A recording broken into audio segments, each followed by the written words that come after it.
Ya Bella, memang polemik Uber ini terus berlanjut, terutama setelah pembentukan Satgas khusus yang bertugas menginvestigasi keberadaan Uber. Ya Peter, dan berikut ini wawancara reporter NET Ardia Rahma dengan Region General Manager aplikasi Uber Michael Brown.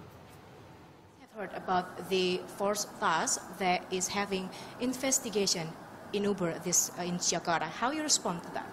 Well, we think there's some misunderstanding, and we need to work really closely with the Governor Ahok, as well as with the Minister of Transport. Pak Jonan, who's the Minister of Transport, governs Uber's partners. Uber's partners are all rental car companies, and rental car companies are overseen by the Ministry of Transport. And the head of transport agency said that they are still expecting Uber to come to them and explain everything. Have you met them? We have met with the Taxi Association in the past, but Uber doesn't work under the Taxi Association, nor do we have any relationship with them. Uber is a technology company. We write software. The partners who own vehicles are rental car companies and koperasi.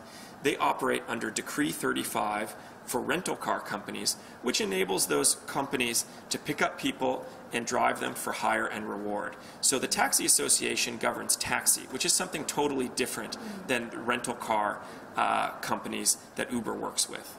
And now the government wants, if Uber still won't exist in Jakarta, they require something like company and a yellow plate and having 5 cars at least in the company. How you explain this, and would you do that for the government? So we met with Governor Ahok many months ago, and Governor Ahok told one of my colleagues, listen, we really need you to establish an onshore company, a PMA. And we heard that loud and clear, and we're doing that. In fact, we anticipate that we will submit our application for a PMA to be an onshore company as early as this week, and we're really excited about it. In terms of the yellow plates that you mentioned, that's just simply false. Taxis require yellow plates. Taxis can use taxi queues. They require taxi signs on the top of their car. They require buying certificates from the government to operate as taxi, and taxis can pick people up on the street who are waving their hand. Uber's partners are rental car companies and koperasi that are registered as rental car companies. They fall under a different set of the law, Decree 35 of the Ministry of Transport. That law requires rental car companies to use black plates, it specifically says so, as well as to have a contract with the rider, as well as to have insurance of at least 25 million rupiah for every trip. How if something bad happened, accident or something like that, with the driver, with the customers, what could I do? I mean, like, I can sue the Uber or the car rental. Uber is using our technology means that you're getting the safest ride possible. Uber has many features that make it far safer than any alternative.